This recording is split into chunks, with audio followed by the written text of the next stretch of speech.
ಧನ್ಯವಾದ ಮ್ಯಾಮ್ ಪರವಾಗಿರುವಂತಹ ಒಂದು ಪರೋಟ ಅಂತೂ ರೆಡಿ ಮಾಡಿಟ್ಟಿದ್ದಾರೆ. ಈಗ ಸ್ಪೆಷಲ್ ಆಗಿ ಬೀಟ್ರೂಟಿಂದ ಒಂದು ಏನೋ ಒಂದು ಸ್ಪೆಷಲ್ ಮಾಡ್ತಾರೆ ಅಂತ ಹೇಳಿದ್ರು. ಏನು ಅಂತ ಅವ್ರು ಎಸ್ ಮ್ಯಾಮ್. ಇವಾಗ ಬೀಟ್ರೂಟಿಂದ ಹುಳಿ ಹೇಳಿದ್ರಲ್ಲ, ಮಜ್ಜಿಗೆ ಹುಳಿ. ಮಜ್ಜಿಗೆ ಹುಳಿ ಅಲ್ಲ ಇದು ಊಟಕ್ಕೆ ಮತ್ತೆ ಮಜ್ಜಿಗೆ ಹುಳಿಗೆ ಹಾಗೆ ಕುಡಿತಾರ ಅಂತಲ್ಲ? ಹಾಗೆ ಕುಡಿಬಹುದು, ಗಮ್ಮತ್ತಾಗಿರುತ್ತೆ ಅಂತಲ್ಲ ಮಧ್ಯಾಹ್ನ. ಅದು ಹೆಚ್ಚಾಗಿ ನಾವು ಈ ಕುಂಬಳಕಾಯಿದು ಮಜ್ಜಿಗೆ ಹುಳಿ, ಬೆಂಡೆಕಾಯಿಯ ಮಜ್ಜಿಗೆ ಹುಳಿ ಎಲ್ಲ ಮಾಡಿದ್ರೆ ಖಾಲಿ ಹೀಗೆ ಬೌಲಲ್ಲಿ ಹಾಕಿ ಸಹ ತಿನ್ಬೋದು. ಇದನ್ನು ಸಹ ಹಾಗೆ ಒಂದು ಬೌಲಲ್ಲಿ ಹಾಕಿ ತಿಂದ್ರೆ ಯಾರಿಗೆಲ್ಲ ರಕ್ತಹೀನತೆ ಉಂಟು ನೋಡಿ ಅಂತವರಿಗೆ ಬೆಸ್ಟ್ ಬೀಟ್ರೂಟ್ ಅಲ್ಲ. ಹೌದು, ಅದಕ್ಕೆ ಮೊಸರು ಸಹ ಉಂಟು, ಕೆಲವರು ಪ್ರೋಬಯೋಟಿಕ್ ಉಂಟು, ಕೆಲವರು ಹಾಗೆ ಹಸಿ ಬೀಟ್ರೂಟ್ ಕೂಡ ತಿಂತಾರೆ ನೋಡಿ, ಒಳ್ಳೇದು. ಅದರಿಂದ ಈ ತರ ಮಜ್ಜಿಗೆಗೆ ಮಾಡಿಕೊಟ್ರೆ ಮಜ್ಜಿಗೆ ಹುಡಿ ಮಾಡಿದ್ರೆ ಗಮ್ಮತ್ತಿರ್ಬೋದಲ್ಲ. ಓಕೆ, ಸ್ಟಾರ್ಟ್ ಮಾಡುವ. ಫಸ್ಟಿಗೆ ಈಗ ಈ ಮೊಸರನ್ನು ನಾನು ಅಥವಾ ಮಜ್ಜಿಗೆ ಇದ್ರೆ ಮಜ್ಜಿಗೆ ಒಳ್ಳೇದು, ಇದಕ್ಕೆ ಸ್ವಲ್ಪ ನೀರು ಕೊಡಿ. ಮೊಸರನ್ನ ಈಗ ಮಜ್ಜಿಗೆ ಮಾಡುವ ಅಲ್ಲಿಗೆ ಮಾಡ್ಕೊಳ್ಳೋದು. ಇದು ನಂದಿನಿಯವರ ನಾನು ಮೊಸರು ತಂದಿದ್ದೇನೆ. ಈಗ ಒಂದು ನಂದಿನಿಯವರ ಪನ್ನೀರ್ ಇರುತ್ತೆ, ಸ್ವಲ್ಪ ಅದನ್ನು ಬಿಟ್ ಮಾಡ್ಕೊಳ್ಳೋಣ. ಇದು ನಂದಿನಿಯವರ ಮೊಸರಲ್ಲ, ಹೀಗೆ ಮಾಡಿ ರೆಡಿ ಮಾಡಿ ಇಟ್ಕೊಳ್ಳೋಣ. ಮತ್ತೆ ಮಿಕ್ಸಿಯಲ್ಲಿ ಹಾಕಿ ಸಹ ಮಾಡ್ಬೋದು. ಇದೆಲ್ಲ ಸುಲಭದಲ್ಲಿ ಮಾಡುವಂತಹದ್ದು. ಈಗ ಮಾಡ್ತಾ ಇರುವಾಗ ನಾವೊಂದು ಬಣಾಲೆಯನ್ನು ಇಟ್ಕೊಳ್ಳೋಣ. ಅಂದ್ರೆ ಈಗ ಇದನ್ನ ಹೇಳ್ತೇನೆ ನಾನು ನನಗೆ ಅಡುಗೆ ಆಗುವಾಗ ಮುಂಚೆನೆ ಕೇಳಲಿಕ್ಕೆಲ್ಲ ಅರ್ಜೆಂಟ್ ಇಲ್ಲ. ಇದಕ್ಕೆ ಸ್ವಲ್ಪ ಬಿಸಿ ಆಗಲಿ. ಆಯಿಲ್ ತುಪ್ಪ ಏನು ಬೇಕಾ? ತುಪ್ಪ ಸಹ ಹಾಕೊಳ್ಬೋದು, ಆಯಿಲ್ ಸಹ ಹಾಕೊಳ್ಬೋದು, ಯಾವ ಸಹ. ನಾನೀಗ ಸ್ವಲ್ಪ ಆಯಿಲ್ ಹಾಕೊಳ್ತಿದ್ದೇನೆ. ಒಂದು ಸ್ವಲ್ಪ ಒಂದು ಅರ್ಧ ಚಮಚ ಸಾಕು.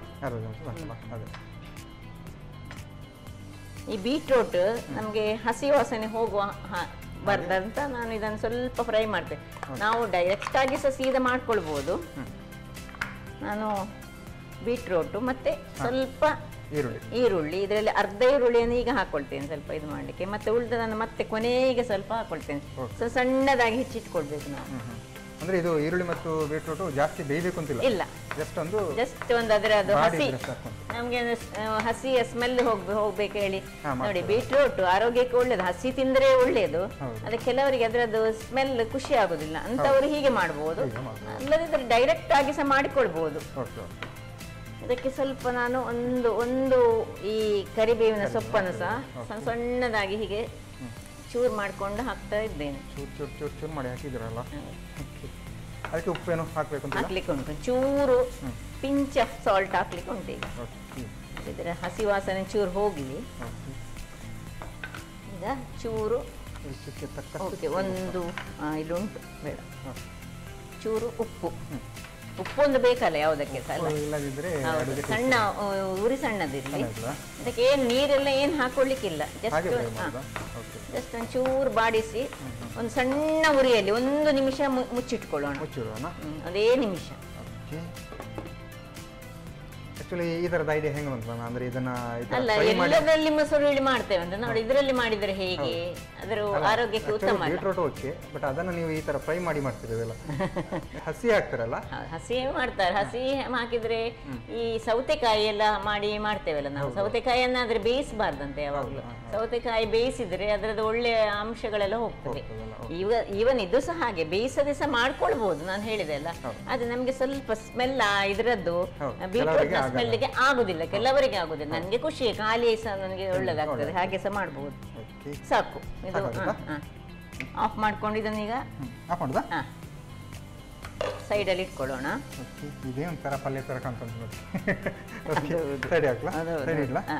ಸೈಡಲ್ಲಿ ಇರಲಿ. ಈಗ ನಾವೊಂದು ಒಗ್ಗರಣೆ ರೆಡಿ ಮಾಡ್ಕೊಳ್ಳೋಣ. ಅದರ ಮೊದಲು ಅದಕ್ಕೊಂದು ಹಾಕೊಳ್ಳಿಕ್ಕೆ ಒಂದು ಮಿಕ್ಸಿ ಕೊಡಿ ಅಂತೆ, ಸಣ್ಣ ಮಿಕ್ಸಿ ಜಾರ್ ಇತ್ತು. ಇದು ಸ್ವಲ್ಪ ಕೆಲಸ ಜಾಸ್ತಿ ಉಂಟು ಅಂತಲ್ಲ? ಇಲ್ಲ, ಕೆಲಸ ಏನು ಜಾಸ್ತಿ ಇಲ್ಲ ನೋಡಿ. 1-2 ಮೆಣಸು, ನಿಮಗೆ ಖಾರ ಎಷ್ಟು ಬೇಕು ಅಷ್ಟು. ಮತ್ತೆ ಸ್ವಲ್ಪ ಒಂದು ಹಿಡಿಯಷ್ಟು ತೆಂಗಿನ ತುರಿ, ಇನ್ನು ಒಂದು ಜೀರಿಗೆ ಸ್ವಲ್ಪ, ಒಂದು ಅರ್ಧ ಚಮಚ ಸಾಕು, ಅರ್ಧ ಚಮಚದಷ್ಟು ಜೀರಿಗೆ, ಇನ್ನು ಒಂದು 2-3 ಕರಿ, ಇಷ್ಟು ಹಾಕೊಂಡು ಸ್ವಲ್ಪ ನೀರು ಹಾಕೊಂಡು ಇದನ್ನೊಂದು ಸಾಕು. ಇದನ್ನ ಈಗ ನಾನು ಚೆನ್ನಾಗಿ ರುಬ್ಬಿ ಕೊಡ್ಬೇಕಲ್ಲ.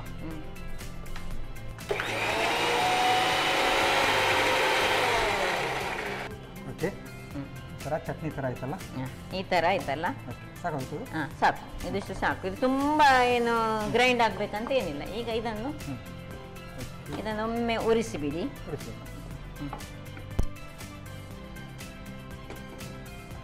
ಉರಿಸಿಕೊಂಡು ಈ ಒಂದು ಮಿಶ್ರಣವನ್ನು ಇದಕ್ಕೆ ಹಾಕೊಳ್ಳುವುದು. ಇದು ಸ್ವಲ್ಪ ಇದಕ್ಕೆ ನೀರು ಹಾಕೊಳ್ಳಿ. ಇದಂತೂ ಮಾತ್ರ ಮಜ್ಜಿಗೆ ಹುಳಿ ಭಯಂಕರ ಟೇಸ್ಟ್ ಇರ್ಬೋದು, ಕಾಣ್ತಾ ಉಂಟು. ಪರಿಮಳ ಬರ್ತದೆ ಉಂಟು, ಜೀರದ ಪರಿಮಳ ಬರ್ತದೆ. ಇದೊಂದು ಇದರಲ್ಲಿ ಮಿಕ್ಸ್ ಮಾಡ್ಕೊಳ್ಳೋಣ. ಹೆಚ್ಚು ಇಲ್ಲ, ಇದು ಇದರದ್ದು ಸಹ ಹಾಗೆ ಒಂದು ಚೂರು ಹಸಿ ವಾಸನೆ ಹೋಗುವವರೆಗೆ ಮಾತ್ರ ಒಂದು ಕುದಿ ಬರಬೇಕು. ಒಂದು ಮುಚ್ಚಳ ಮುಚ್ಚಿ 1 ನಿಮಿಷ. 1 ನಿಮಿಷ ಮುಚ್ಚಳ ಮುಚ್ಚಬೇಕಲ್ಲ.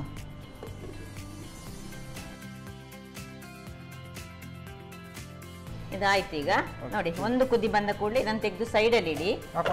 ಬೇಡ, ಇದು ಸೈಡಲ್ಲಿ ಇಟ್ಟು ಇನ್ನು ನಾವು ಒಗ್ಗರಣೆ ರೆಡಿ ಮಾಡೋದು. ಸ್ವಲ್ಪ ತಣ್ಣಗಾಗಬೇಕು, ಯಾಕಂದ್ರೆ ಈ ಮಜ್ಜಿಗೆಯನ್ನು ನಾವು ಹಾಕುವ ಮೊದಲು ಅದು ಒಳ್ಳೆ ಚೂರು ತಣ್ಣಗಾಗಬೇಕು. ಅಷ್ಟು ಬಿಸಿಗೆ ಮಜ್ಜಿಗೆ ಹಾಕಿದ್ರೆ ಅದು ಒಡೆದಾಗೆ ಆಗ್ತದೆ.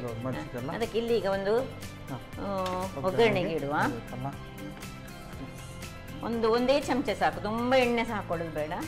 1 ಚಮಚ ತೆಂಗಿನ ಎಣ್ಣೆ. ಇದು ಉದ್ದಿನ ಬೇಳೆ, ಉದ್ದಿನ ಬೇಳೆ ಒಗ್ಗರಣೆ. ಉದ್ದಿನ ಬೇಳೆ, 1-2 ಕರಿ ಲೀವ್ಸ್, ಮತ್ತೆ 1 ಖಾರಕ್ಕೆ ಮೆಣಸು. ಅದರಲ್ಲಿ ಸ್ವಲ್ಪ ಖಾರ ಉಂಟು, ನಾವು ಮೆಣಸು ಹಾಕೊಂಡಿದ್ದೇವಲ್ಲ ಅದಕ್ಕೊಂದು ಗ್ರೇವಿ ಮಾಡುವಾಗ. ಸೊ ಒಗ್ಗರಣೆಗೆ ಈ ಥರದ್ದು ಒಣಮೆಣಸು ಇದ್ರೆ ಸೂಪರ್ ಆಗಿರ್ತದೆ. ಪ್ರೈಮರಿಗೆ ಹೋಗುವಂತಲ್ಲ, ಅಲ್ಲಿ ತಿಳಿಸಾರ ಜೊತೆ ಒಗ್ಗರಣೆಗೆ ಹಾಕಿ ಇದನ್ನು ತಿಂದಿದ್ದೀರಾ? ಆದಾಗ ಮೆಣಸನ್ನೇ ಹೆರಕಿ ತಿನ್ನೋದು. ತಿಳಿಸಾರ ಕೆಲವರಿಗೆ ಅದು ರೌಂಡ್ ಮೆಣಸು ಹಾಕಿದ್ರೆ ಇನ್ನೂ ಸಹ ಚೆನ್ನಾಗಿ ಬರ್ತದೆ. ನಮ್ಮ ಊರ ಮೆಣಸು ಉಂಟಲ್ಲ, ಚಂದ ಫ್ರೈ ಆಗಿರುತ್ತಲ್ಲ. ಹೌದು, ಇದನ್ನೀಗ ಅದಕ್ಕೆ ಹಾಕೊಳ್ಳಿ. ಹಾಕೊಳ್ಳುದಾ? ಅಲ್ವಾ? ಸಾಕು. ಈ ಉದ್ದಿನ ಬೇಳೆ ಬ್ರೌನ್ ಆದ ಕೂಡಲೇ ಹಾಕೊಳ್ಳೋದು. ಇನ್ನು ಕೊನೆಗೆ ನಾವು ಈ ಒಂದು ಮಜ್ಜಿಗೆಯನ್ನು ಇದರಲ್ಲಿ ಹಾಕೊಳ್ಳೋದು.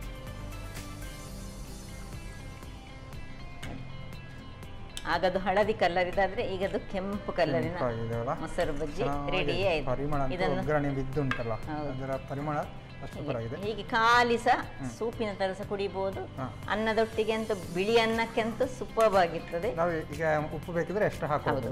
ಉಪ್ಪು ಆಗ ಹಾಕೊಂಡಿದ್ದೇವೆ, ನಾವು ನೋಡ್ಕೊಳ್ಬೇಕು. ಈಗ ಸ್ವಲ್ಪ ಕಡಿಮೆ ಇದ್ರೆ ನಾವು ಸ್ವಲ್ಪ ಉಪ್ಪಿನ ಅಂಶ ಕಡಿಮೆ ಉಂಟು, ನಾವು ಉಪ್ಪನ್ನು ಹಾಕೊಂಡ್ರೆ ಆಯ್ತು. ಎಷ್ಟು ರುಚಿಗೆ ತಕ್ಕಷ್ಟು. ಉಪ್ಪೆಲ್ಲ ಜಾಸ್ತಿ ಇದ್ರೆ ಚೆನ್ನಾಗಿರುತ್ತೆ. ಉಪ್ಪು ಹುಳಿ ಖಾರ ಒಂದು ಸರಿ ಇದ್ರೆ ಯಾವುದೇ ಒಂದು ಪದಾರ್ಥ ತುಂಬಾ ರುಚಿಕರವಾಗಿ ಬರ್ತದೆ. ಆಯ್ತು, ಇನ್ನು ರೆಡಿ. ಇನ್ನು ಸರ್ವ್ ಮಾಡುದು. ಈಗ ಸರ್ವ್ ಮಾಡೋಣ.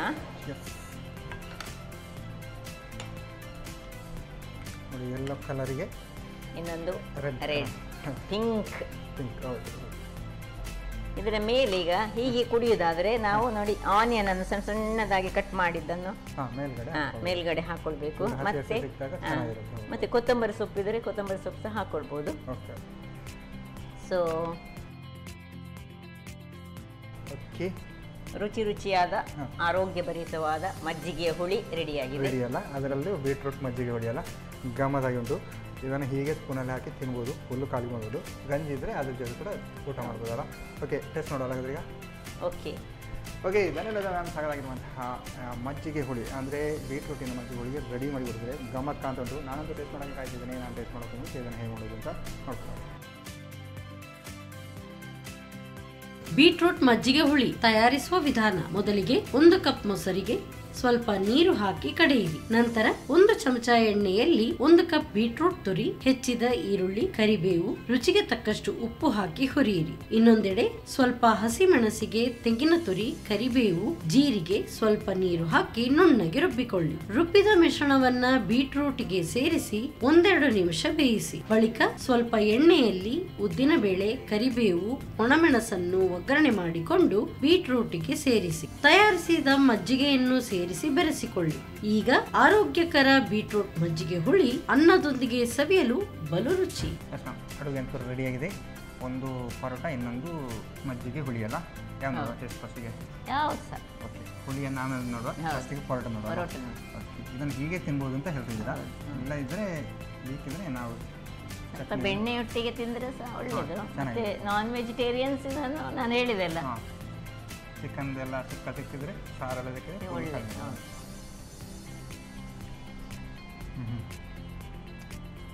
ಸ್ಮೂತಾಗಿ ಉಂಟು. ಮತ್ತು ಜೀರಿಗೆ ಬೇಡದವರು ನಾನು ಹೇಳಿದರೆ ಓಮ ಹಾಕ್ಕೊಳ್ಬೋದು ಅಂತ. ಓಮ ಹಾಕ್ಬೋದು. ಮತ್ತು ಈಗ ಪರೋಟ ಅಂತ ಬಂದಾಗ ಎಲ್ಲರಿಗೆ ಅಂತ ಅದು ಗಟ್ಟಿ ಇರುತ್ತೆ, ಅಗಿಯೋಕ್ಕೆ ಕಷ್ಟ ಆಗಿರುತ್ತೆ ಅಂತ. ಬಟ್ ಇದು ಸ್ಮೂತಾಗಿ ಚೆನ್ನಾಗುಂಟು. ನೀವು ಹೇಳಿದಾಗೆ ಇದಕ್ಕೆ ಚಿಕನ್ ಇದು ಎಲ್ಲ ಸಾರು ಸಿಕ್ಕಿದ್ರೆ ಫುಲ್ ಖಾಲಿ ಮಾಡ್ಬೋದು. ಈಗ ಇನ್ನೊಂದು ಮಜ್ಜಿಗುಳಿ ಅಲ್ಲ, ಇದು ಸ್ಪೆಷಲಾಗಿ ಬೀಟ್ರೂಟ್ ಮಜ್ಜಿಗುಳಿ ತಗೊಳ್ತೀನಿ. ತಿಂದಿದ್ದೀರಾ ಮುಂಚೆ ಬೀಟ್ರೂಟ್ ಇದನ್ನು ತಿನ್ನಲಿಲ್ಲ. ಸ್ವಲ್ಪ ಬೀಟ್ರೂಟಿದ ಸ್ವೀಟ್ನೆಸ್ ಕೂಡ ಸಿಗುತ್ತೆ ಮತ್ತು ಸ್ವಲ್ಪ ಖಾರ ಕೂಡ ನೀವು ಹಾಕಿದ ಕಾರಣ ಅದು ಆ್ಯಡ್ ಆಗಿ ಚೆನ್ನಾಗಿ ಬರುತ್ತಲ್ಲ. ಏನು ಖಾರ ನೀವು ಆ್ಯಕ್ಚುಲಿ ಹಾಕಿದ್ದು ಒಂದು ಮೆಣಸು ಅಲ್ಲ, 2 ಮೆಣಸು ಅದರಲ್ಲಿ ಹಾಕಿದ್ದೇನೆ ಗ್ರೈಂಡ್ ಮಾಡುವಾಗ.